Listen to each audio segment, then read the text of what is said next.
सबसे ज़रूरी परमेश्वर के राज्य में जब आप उस परमेश्वर के साथ चलते हैं, एक सबसे ज़रूरी चीज़ जो है वो है जो इमेज या जो छवि परमेश्वर की आपके पास है। The foremost important thing in the kingdom when you walk with the Lord is the image of God that is in you, that is with you. Amen. क्योंकि कई लोगों को लगता है कि मैं कुछ भी मानूं परमेश्वर के बारे में, मेरे जीवन में कोई फर्क नहीं पड़ेगा। ऐसा नहीं है। Because many people think no matter what I believe about God, it's not going to impact my life, but it is not so. जो आप परमेश्वर के बारे में मानते हो वो बहुत जरूरी है। What you believe about God is very significant, very important. और आपके जीवन में जो भी फल हैं वो उससे निर्भर करते हैं। And whatever fruits you will have in your life will depend on it. यद्यपि परमेश्वर के पास अनंत सामर्थ है, Even though God has limitless power, उसका कोई माप नहीं। there is no measure of it. परमेश्वर का वचन कहता है स्वर्गों के स्वर्ग भी उस परमेश्वर उसमें नहीं समा सकता। परमेश्वर स्वर्गों के स्वर्ग में भी नहीं समा सकता। The word of God says even heavens of heavens cannot contain him. और परमेश्वर का वचन कहता है मसीह के लिए that in him dwells the fullness of Godhead bodily. And for Jesus, his word says कि उसकी देह में परमेश्वर की संपूर्णता वास करती है। ठीक है, आप सुन रहे हैं मैं क्या कह रहा हूं? वचन कह रहा है ये पूरा जो ब्रह्मांड है, जो सारे नक्षत्र सब कुछ है, इस सब में भी परमेश्वर की भरपूरी नहीं समा सकती। All of cosmos, all the planets, even all of these things cannot contain the fullness of God. वो इतना महान है He is so mighty that even this entire universe, it cannot contain the fullness of God. कि पूरी सृष्टि परमेश्वर की संपूर्णता को नहीं समा सकती। क्योंकि उसका वचन कहता है कि ये पूरी सृष्टि जो है वो परमेश्वर की हथेली में है। Because the word says that the entire creation, the entire universe is in the palm of his hands. हाँ? तो अगर आपके हथेली में आप घुस सकते हो पूरा? नहीं जा सकते। Can you get inside your palm? No, you cannot. So इस पूरी सृष्टि, परमेश्वर इतना महान है, इतना बड़ा है कि ये पूरी सृष्टि में भी परमेश्वर की भरपूरी समा नहीं सकती। God is so great, so mighty that the entire creation cannot contain him. मगर मसीह में बाइबल कहती है परमेश्वर की संपूर्णता वास करती थी। But the Bible says in Christ dwelt the fullness of Godhead bodily. यानी जब मसीह पृथ्वी पे चल रहा था, जब यीशु पृथ्वी में चल रहा था, उसके अंदर वो महान परमेश्वर की पूरी संपूर्णता थी। So when Jesus was walking on the earth, in him dwelt the fullness of that mighty God. और फिर भी Even then, बाइबल कहती है जब वो अपने शहर गया तो बड़े बड़े काम ना कर सका। Even then the Bible says when he went to his own town, he could not do many mighty miracles. क्योंकि उसके शहर के लोगों ने कहा अरे ये यूसुफ बड़ाई का बेटा नहीं है। Because the people of his city, they said, isn't he the son of Joseph the carpenter? अरे इसके तो भाई बहनों सबको बचपन से जानते हैं। We know his brothers and sisters from ये childhood. बड़ा प्रचारक बन गया आज। Oh, he's trying to become a preacher nowadays.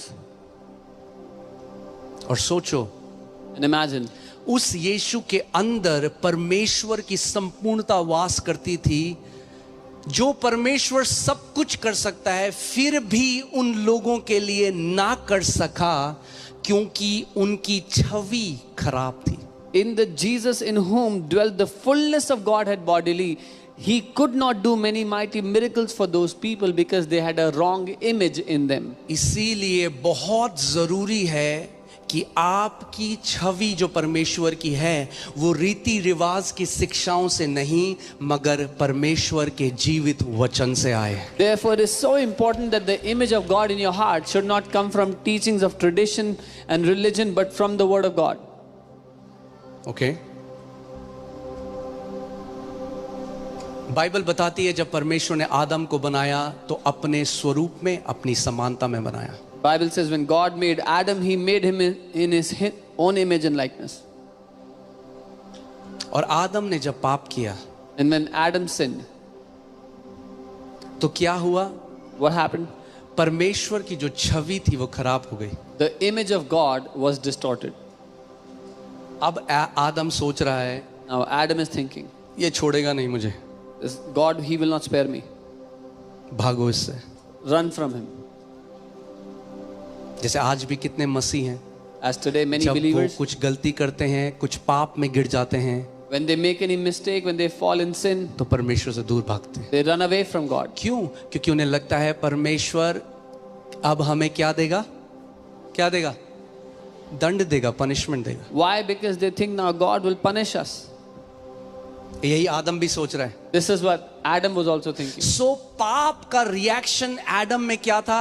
Adam is now running away from God. So what was the reaction of sin in Adam? आदम परमेश्वर से दूर भाग रहा था पाप के एंड कारण। What is God doing? परमेश्वर क्या कर रहा है? God is running after Adam. परमेश्वर आदम के पीछे पीछे भाग रहा है। जब आदम ने पाप भी कर दिया, परमेश्वर ने आदम को छोड़ा नहीं। मैं आज कई लोगों से बात कर रहा हूं, चाहे कुछ भी गलती करी है, आपका स्वर्गीय पिता आपको छोड़ने वाला नहीं है, यीशु के नाम में। Even when Adam had sinned, God did not leave him. And I'm talking to many people today, no matter what mistake you have made, your heavenly Father is not going to leave you. याद रखना, जब तक आखिरी सांस है ना, Remember, till your last breath, तब तक वो आपका पीछा करता रहेगा अपनी पूरी सामर्थ से। till you have the last breath in your lungs, he will keep on pursuing you with all of his might. आदम को लग रहा है ये मेरे पीछे मेरे को मारने के लिए भाग रहा है। Adam is thinking, God is running after me to kill me. अरे वो तो उसका नंगापन ढांपने के लिए भाग रहा था उसके No, he was running after him to hide his nakedness. क्या मारा परमेश्वर ने जब आदम के पास गया? Did God beat Adam when he went to him? Did he kill him?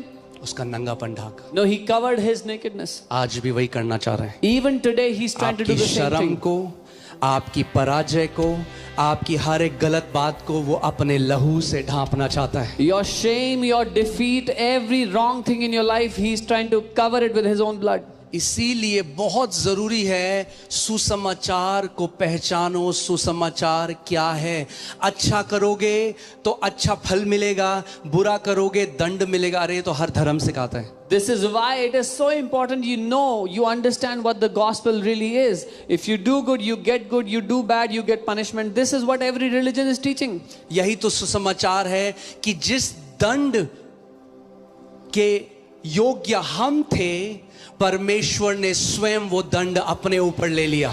But this is what the gospel is, that the punishment that we deserved, God took that punishment upon himself. Amen. इसीलिए याद रखना So remember, कि आप उस परमेश्वर के विषय में क्या सोचते हो, वो बहुत बहुत बहुत जरूरी है। what you think about God is very, very, very important. कितने मसीह लोग समय से पहले मर गए।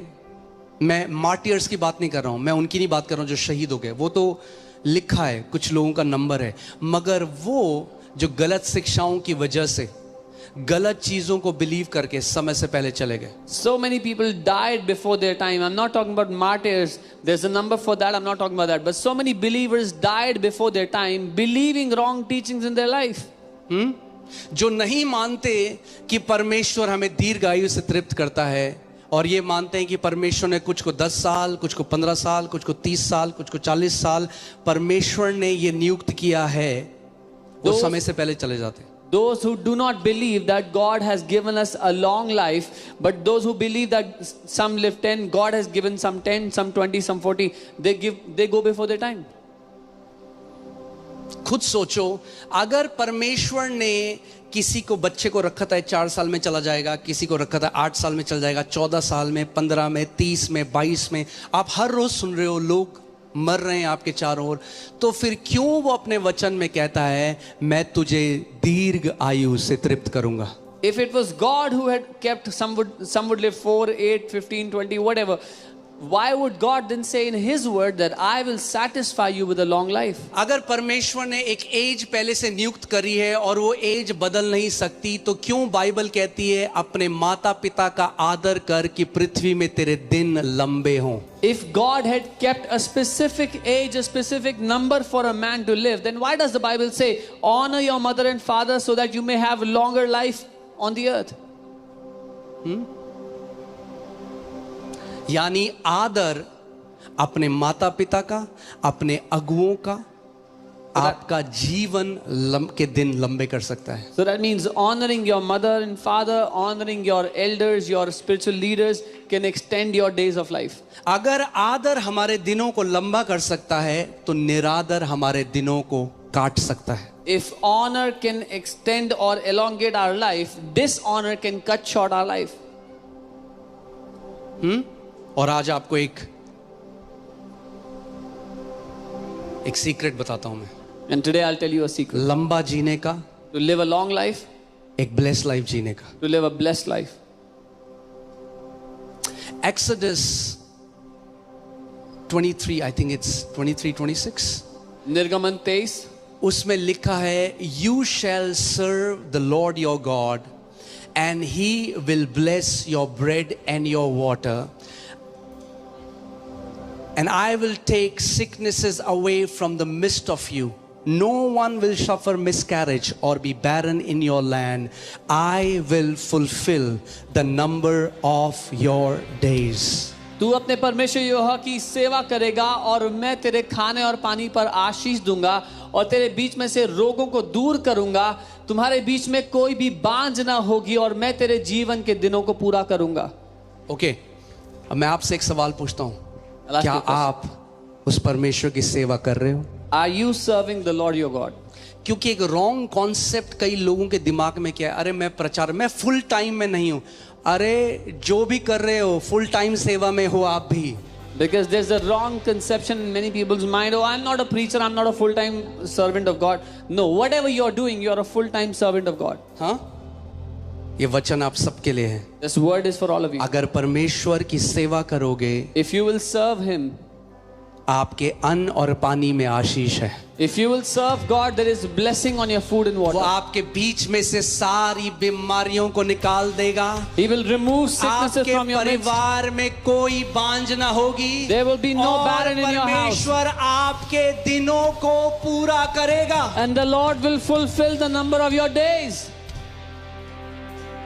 अब सवाल ये आता है, उस परमेश्वर की सेवा कौन करता है? Now the question is, who serves God? बहुत आसान जवाब है. The answer is very उस easy. परमेश्वर की सेवा वो करता है जो उसकी सेवा करना चाहता है. Anyone who wants to serve God serves God. जो टाइटल का वेट करते हैं वो खुदा की सेवा कभी नहीं करते. Those who wait for a title, they never serve God. जो कहते हैं पास्टर पहले पूरे चर्च के सामने बोलो मैं इवेंजलिस्ट हूं, तब मैं जाके सुसमाचार प्रचार करूंगा, तो तू बैठ चुपचाप. Those who say, Pastor, first say before the entire church, I'm an evangelist, then I'll go preach the gospel. To them, sit down. Title बाद में आता है, The title comes much later. दिल पहले जाहिर होता है. The heart is shown first. जो टाइटल के लिए सेवा करता है, प्रभु कहता है तू बैठ जा साइड में. Those who serve for the title, the Lord says, go sit. मैंने आपको क्या बोला था? टाइटल लोगो की तरह है. लोगो, कार का लोगो. जब पूरी कार बन जाती है, मर्सिडीज का लोगो आखिरी में लगता है, टाक, ये मर्सिडीज गाड़ी है. I told you the title is like the logo of a car. When the entire car is assembled, then at the end they put that logo on it. उस खुदा की सेवा करते रहो. मैं क्या सेवा करूं? जो कर सकते हो, जो तुम्हारा हाथ ढूंढ सकता है करने के लिए, पूरे हृदय से उस खुदा की सेवा करो. Keep on serving the Lord your God. How can I serve Him? Whatever your hand finds to serve Him with, do it. With all your heart, do it. उसका वचन कहता है, जो थोड़े में विश्वास योग्य है, वो बहुत में भी विश्वास योग्य होगा. His word says, he who is faithful in little will also be faithful in much. जब मैंने नया जन्म पाया, जब मैंने उद्धार को पाया, मुझे थोड़ा ना पता था कि आगे मैं सेवा करूंगा, पर एक चीज पता थी कि मतलब सेवा करनी है. फुल टाइम मिनिस्ट्री का कोई डिजायर नहीं है. When I was born again, when I received salvation, I knew one thing, that I have to serve God all my life. I never thought about full-time नौकरी, ministry. वहां पे मुझे pastor सामर्थ, pastor Monika, pastor Devshri, ये तीनों उस office में काम करते रहे। मैं जहां था, कैफेटेरिया में हो, बैठ के कॉलिंग कर रहा हूं, जहां हो मैं प्रचार कर रहा हूं। क्यों? क्योंकि दिल की बहुतायत से मुंह बोलता है, बाइबल कहती है। जब खुदा का प्रेम दिल में भरा हुआ होगा तो मुंह से भी वही निकलेगा। The first office where I was, I met the senior leadership there, and every time, everywhere I was, I would be preaching the gospel, because when the love of God is filled in your heart, that's what will come out of your mouth. एक भी office ऐसा नहीं था जहां खुदा ने मुझे भेजा जहां मैंने सुसमाचार प्रचार ना किया हो अपने दोस्तों को, अपने कलीग्स को। Not even one office was such where the Lord sent me and I did not preach the gospel to my friends, to my colleagues. आज कई मसीह लोग हैं, वो कहते हैं हमें मिशन ट्रिप में जाना है, मलेशिया, इंडोनेशिया। अबे पहले ऑफिस में तो बता किसी को यीशु के बारे में। मलेशिया, इंडोनेशिया भी जाना, पहले जहां हो वहां विश्वास योग्य रहो, वहां गवाह बनो यीशु का। बाइबल कहती है कि तुम मेरे गवाह होगे, पहले यरूशलेम में, फिर यहूदिया में, फिर सामरिया में, फिर देशों के कोने कोने में। Today many people, they say, oh, I want to go to a mission trip to Indonesia, Malaysia. No, wherever you are in your office, first preach the gospel there. The Bible says first in Jerusalem, then in Judea, then in Samaria, and then the ends of the earth. कई लोगों को देशों में जाना है यीशु का प्रचार करने के लिए, ऑफिस में किसी को नहीं पता वो मसीह में।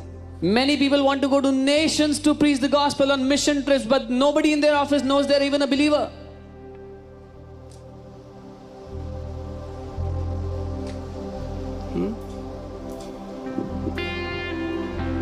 मैं जहां जाता यीशु के बारे में बताने लगा। Wherever I would go, I would tell about कोई Jesus. एजेंडा थोड़ा था, मुझे पास्टर के पास थोड़ा जाना था कि पास्टर जी मैं इवेंजलिस्ट बनना चाहता हूँ, या मुझे कोई टाइटल दे दो, या मुझे कोई पोजीशन दे दो। नहीं भाई, I had no agenda or to go to the pastor and say, give me the title of evangelist. No. Bible कहती है कुछ को apostle, profit, pastor, teacher, evangelist बुलाया, मगर सबको गवाह बनने के लिए बुलाया, सबको। The Bible says some are called to be apostles, prophets, teachers, pastors, evangelists, but all are called to be his witnesses. और अगर गवाह गवाही ना दे तो क्या फायदा ऐसे गवाह का, बेकार गवाह है वो। And if the witness does not do witnessing, he is a useless witness. आमीन। आप जहां हो वो आपका मिशन फील्ड है। Wherever you are, that is your mission field. मत बोलो दूसरे देशों में भेज प्रभु, Don't say, Lord, send me to different nations. पहले मुझे टाइटल दो। First, give me a title. आप जानते हो, आप कभी किसी को नहीं बताते वो कौन है, लोग आपको बताते हैं वो कौन है अपने कामों के द्वारा। You know, you never tell someone who they are, but people tell you who they are by their works. आमीन। सो सेवा करो।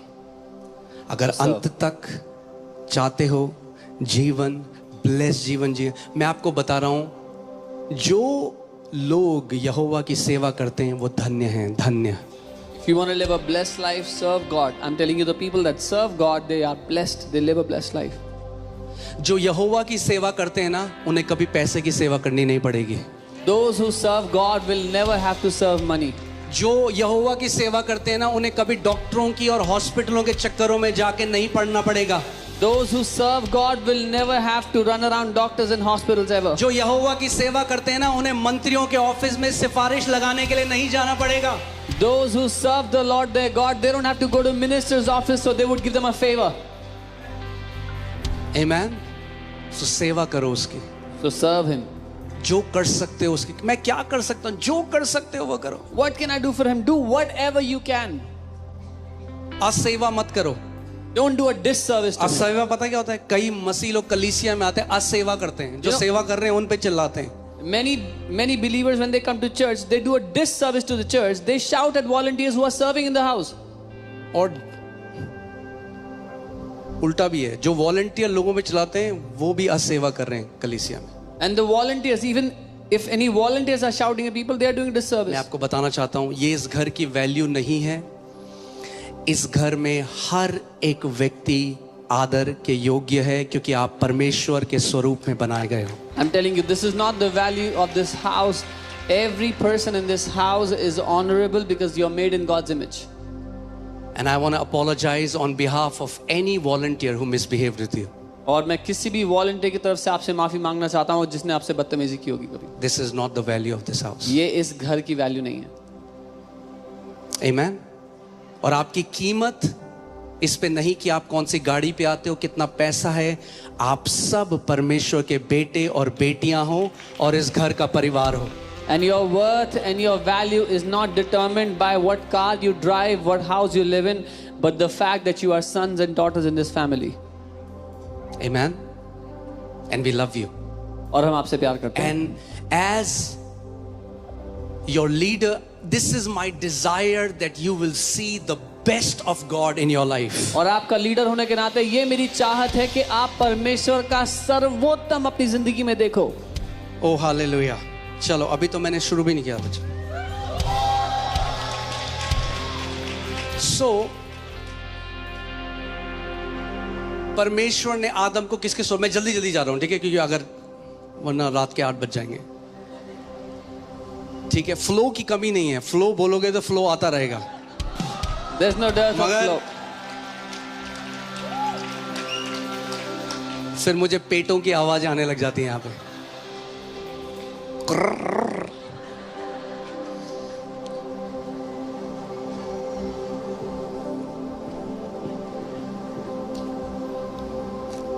So,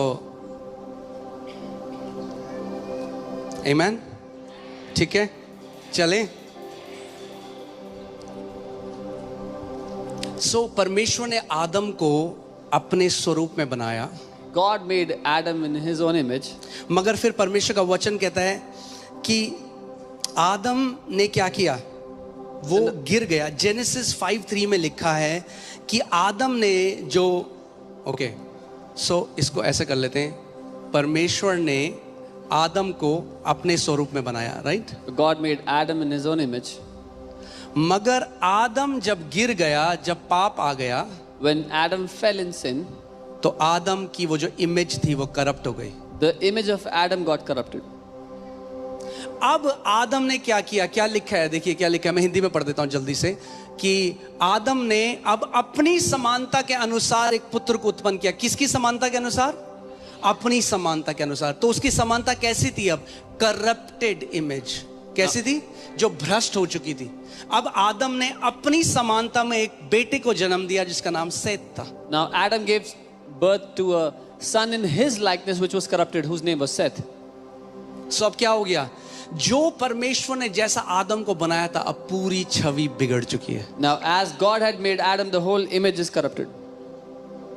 अब वो परमेश्वर के स्वरूप नहीं है। Now he is not in the image of God.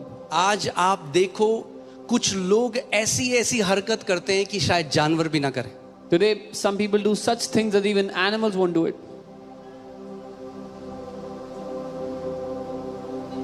क्या हुआ? वो छवि खराब हो गई। The image was corrupted. और फिर क्या हुआ? फिर प्रभु यीशु मसीह को आना पड़ा। And then the Lord Jesus had to come. आइसाया 52:14 में पैशन ट्रांसलेशन में इतना बढ़िया लिखा है, इसमें लिखा है, His appearance was so marred like an object of horror. यशाया 52:14, जैसे बहुत से लोग उसे देखकर चकित हुए क्योंकि उसका रूप यहाँ तक बिगड़ा हुआ था कि मनुष्य का सा जान नहीं पड़ता। Object of horror. वो डरावना सा लगता था। जो आप पिक्चर देखते हो ना, क्रूज में आप देखते हो पैशन ऑफ क्राइस्ट, वो बहुत सुंदर दिख रहे हैं यीशु मसीह। असली में वैसा नहीं था। असली में ऐसा था जैसा एक मांस का लोथड़ा लटका दिया हो। Ugly. He took the ugliness of human nature. When you see in the Passion of Christ, that is very beautiful. But in reality, the Bible is saying, when Jesus was on the cross, he looked like a piece of flesh hanging on the cross. देखो क्या लिखा है? He no longer looked like a man. वो इंसान जैसा नजर ही नहीं आ रहा था। आपको इतना मारा गया, उसको इतना पीटा गया कि बाइबल कह रही है वो अब इंसान भी प्रतीत नहीं होता था क्रूस पे। उसकी पूरी छवि, यीशु मसीह ने अपनी पूरी छवि बिगाड़ दी ताकि जो हमारी खराब छवि थी वापस हमें एक अच्छी छवि दे दे। Even if a man was crucified, someone can look and identify that this is a man who is crucified. But Jesus' image was marred till that extent that he no longer looked like a man. He took that corrupt image of Adam on himself completely so that he can give us his own image. कई लोगों को बस लगता है यीशु मसीह स्वर्ग ले जाने, स्वर्ग स्वर्ग स्वर्ग जाएंगे। Some people think Jesus came to take us to अरे heaven. ऐसी छवि में थोड़ा ना जाओगे स्वर्ग, But you won't go to heaven in such an image. पहले छवि ठीक होगी, So first he will फिर fix your स्वर्ग भी image. जाओगे। Then you'll go to heaven. मगर पहले वो आपकी छवि ठीक करे। But first he corrects that image. सो आदम से जितने लोग आए उन सब की छवि क्या थी? करप्ट थी। So all those that came from Adam, their image was corrupted. आमेन। अब मैंने आपको क्या बताया था, जब एक मछली पैदा होती है तो वो स्विमिंग क्लास नहीं जाती, उसको स्विमिंग सीखने की जरूरत नहीं होती, उसके डीएनए में तैरना है क्योंकि मछली से पैदा हुई। When a fish is born, it doesn't have to go for swimming classes. It's in the very DNA of a fish to swim. Right? ऐसे ही जब आदम पापी बन गया और आदम ने अपने स्वरूप में जनने लगा बच्चे और बच्चे, तो क्या हुआ? हम उस पाप में स्वभाव में पैदा हुए और किसी को पाप, आपको किसी ने पाप सिखाया आज तक? कभी गए आप 30 डेज में झूठ बोलना सीखे? When Adam's image was corrupted and he had children, the children were born in that corrupted image. Nobody had to teach you how to lie, 30-day course to lie. Nobody had to do that. Crash course 10 दिन में जलन कैसे रखते हैं सीखे। Crash course for jealousy in 10 days. आप सोचो, जो सिखाया ही नहीं किसी ने, वो अपने आप प्रकट हो रहा है। क्यों? क्योंकि हमारी इमेज करप्ट हो चुकी थी। Can you imagine what nobody taught has started to manifest because the image of man was corrupted? किसी ने आपको आज नहीं सिखाया जलन Nobody has taught you रखना, today to be jealous, द्वेष रखना, बिटर हो have जाना, bitterness. अंदर से मैनिफेस्ट कर। It manifested from within. और इसीलिए यीशु मसीह आया This is why Jesus came. कि वापस हमें उस छवि में ले जाए जो परमेश्वर ने आदम को उस बगीचे में दी थी। So that he could take us